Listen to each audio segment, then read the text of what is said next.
রাইয়ের আয়ু খুব বেশি দিনের নয়, ক্রমশই কমে যাচ্ছে রাইয়ের আয়ু। তো বন্ধুরা, মিঠিঝরার নতুন আপডেট নিয়ে আবারও তোমাদের সামনে হাজির হয়ে গেছি।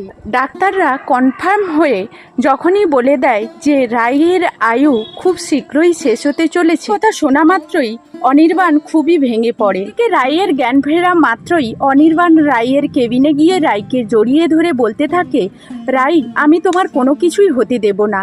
তখনই রাই বলতে থাকে, আমি তো ঠিক আছি অনির্বাণ, আমি ভালো হয়ে গেছি, হয়তো একটু কাজের স্ট্রেস বেশি নিয়ে ফেলেছিলাম, তার জন্য মাথা ঘুরিয়ে গিয়েছিল, কিন্তু এখন তো আমি পুরো সুস্থ হয়ে গেছি। তুমি এতটা টেনশন কেন করছো বলো তো? আমার কিছুই হয়নি, আমি তো ঠিক আছি বলছি তোমাকে। অনির্বাণ বলতে থাকে, রাই, এই হাতটা আমি তোমার এত সহজে ছাড়বো না। তখনই রাই বলতে থাকে, জানো তো অনির্বাণ, শুয়ে শুয়ে না আমি এখনই ভাবছিলাম এই জীবনটা আমার কত সুন্দর হয়ে গেছে। এইভাবে যেন আমরা একে অপরের পাশে থেকে এই জীবনের শেষ দিন পর্যন্ত আমরা যেন থাকতে পারি একসঙ্গে। এই কথাই আমি এতক্ষণ ভাবছিলাম। তখনই অনির্বাণ বলতে থাকে, আচ্ছা রাই, তোমার বাঁচার ইচ্ছে খুব, তাই না? তখনই রাই বলতে থাকে, কেন, কি হয়েছে? বাঁচার ইচ্ছে কার না থাকে বলো তো? সকলেই বাঁচতে চায়, আর এত সুন্দর একটা সংসার জীবন ছেড়ে কে বা যেতে চায় বলো তো? তখনই অনির্বাণ বলতে থাকে, সত্যিই তো, কারই বা মরার ইচ্ছে হয় বলো তো? যখনই বা আমরা একটা খারাপ পরিস্থিতির মুখোমুখি হয়ে যাই, তখন কি না আমাদের এই পরিস্থিতির ওপর কোনো রকম কোনো হাত থাকে না, তাই না রাই? রাই বলতে থাকে, বাবা, তুমি এতটা ইমোশনাল হয়ে গেলে কেন বলো তো? কি হয়েছে তোমার? ডাক্তারবাবু কি কোনো কিছু বলেছে? আমার কি কোনো কিছু সাংঘাতিক হয়েছে, নাকি তুমিই মনে মনে ভাবছো যে আমার এমন কিছু হয়ে গেছে যে আমি মরেই যাব? কোনো কথা বলা মাত্রই অনির্বাণ রায়ের মুখটা চেপে ধরে আর বলতে থাকে, এই কথা বলেছো, খবরদার আর কোনো দিন এই মুখ দিয়ে এই কথা বের করবে না। আমি তোমাকে কোনো দিনও আমার কাছ থেকে ছেড়ে যেতে দেব না। তখনই রাই বলতে থাকে, আমি তো কোথাও যাচ্ছি না অনির্বাণ। তখন অনির্বাণ রাইকে বাড়ি ফিরিয়ে যাওয়া মাত্রই অনির্বাণের মা বলতে থাকে, কি ব্যাপার, এত রাত্রে কোথা থেকে এলে? গিয়েছিলে তো ডিনারের জন্য, কিন্তু এতটা রাত করে কেন ফিরলে বলো তো? মানছি তো তোমরা ডিনারের জন্য গিয়েছিলে, বলে এত রাত্রে দেরি করে ফিরলে? তোমরা বাড়ির কারোর খোঁজ খবর নেবে না, কারোর সঙ্গে যোগাযোগ করবে না, এটা তো হলে তোমাদেরই ভুল। অনির্বাণ বলতে থাকে, মা, বাড়ি ফেরার পথে রাস্তায় রাই অসুস্থ হয়ে পড়েছিল, ওর মাথা ঘুরে গিয়েছিল, তাই ওকে নিয়ে আমি নার্সিংহোমে গিয়েছিলাম। তখনই অনির্বাণের মা বলতে থাকে, রাই, আমি যদি ভুল না বলে থাকি তাহলে? কথা শোনা মাত্রই রাই বুক ভরা আশা পেতে বসে থাকে।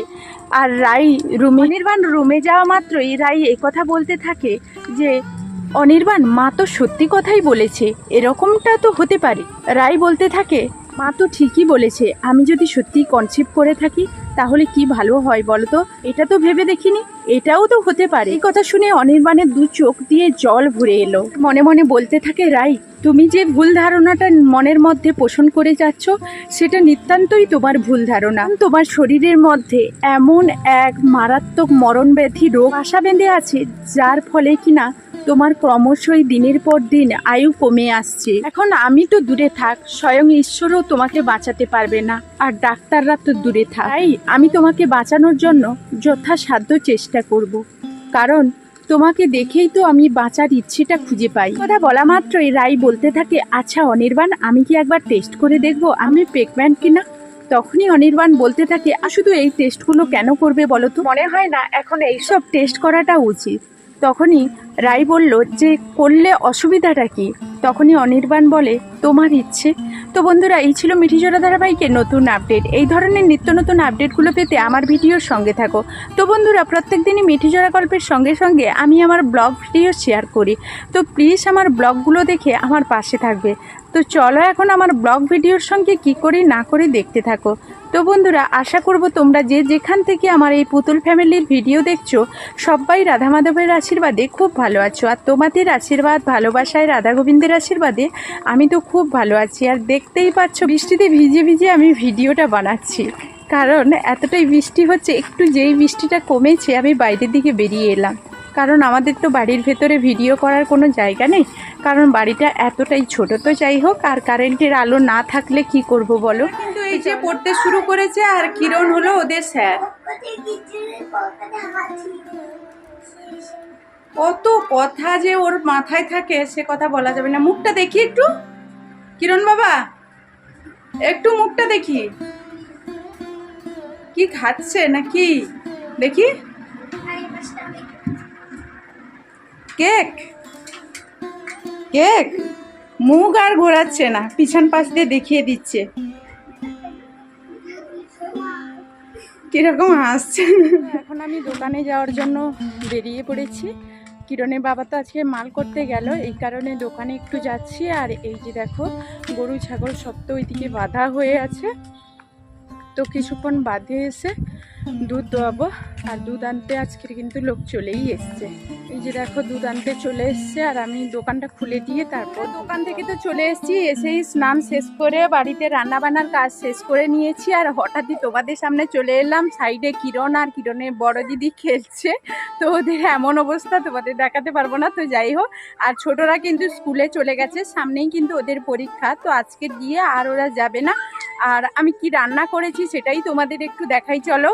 আর ওইদিকে গরু ছাগল সবাইকে খাওয়াতে হবে। কিরণ অলরেডি স্নান করে নিয়েছে, ওকেও খাওয়াবো, ওর বাবা চলে এসছে, তো সবাই আমরা খাবো এখন।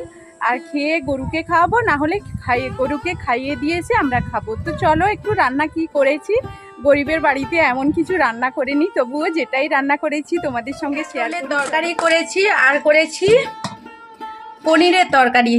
তো বাড়িতে সেরকম বিশেষ কোনো উপকরণ দিয়ে করিনি, বাড়িতেই পনির ছিল, ছানা কেটে গিয়ে দুধ আরগুলো দিয়েই কোনো রকমে করেছি, তো এমন কিছু মশলা দেইনি। তো যাই হোক, পনিরের তরকারি করেছি, এই হলো আজকের, এটাই দিয়ে আমরা খাবো। আর সঙ্গে তো ভাত আছেই। ছেলে কত মানে আর খেলছে দুটোতে, কীরকম শুনতেই পাচ্ছ। তো খুব তাড়াহুড়োর মধ্যেই রান্না করেছি, যেটাই পেরেছি। দোকানে যেতে হয়েছিল, তারপরে এসে তো তাড়াহুড়োর মধ্যেই রান্না করেছি। তো কিরণের বাবার তো স্নান করে আসতে দেরি হচ্ছে, ভাবলাম কি গরুটা খাইয়ে দিই। আর খাওয়া দাওয়ার পর তো এই কাজগুলো করতেই ইচ্ছে করে না। আর কিরণ তো ছুটে পালিয়ে গেছিলো, ওকে একটা কাজ দিয়ে, কাজের অজুহাত দিয়ে আটকে রেখেছি, কারণ কাজের কথা বললেই ও মানে এখানে দাঁড়িয়ে থাকবে। তো ও যাতে না পালিয়ে যায়, কাছে নিয়ে এসে তবে গরু খাওয়াতে বসলাম, না হলে কিন্তু ও ছুটে পালিয়ে যাবে। তো যাই হোক, কত রকম ভঙ্গিমা কত কিছু দেখাচ্ছে। তো বন্ধুরা, ভিডিওটা এই পর্যন্ত, ফিরে আসবো আবার নতুন কোনো ভিডিওয় তোমাদের সঙ্গে খুব তাড়াতাড়ি দেখা হয়ে যাবে। ততক্ষণ তোমরা সবাই সবার পরিবারকে নিয়ে ভালো থাকবে, সুস্থ থাকবে। তো এখনকার মতো টাটা।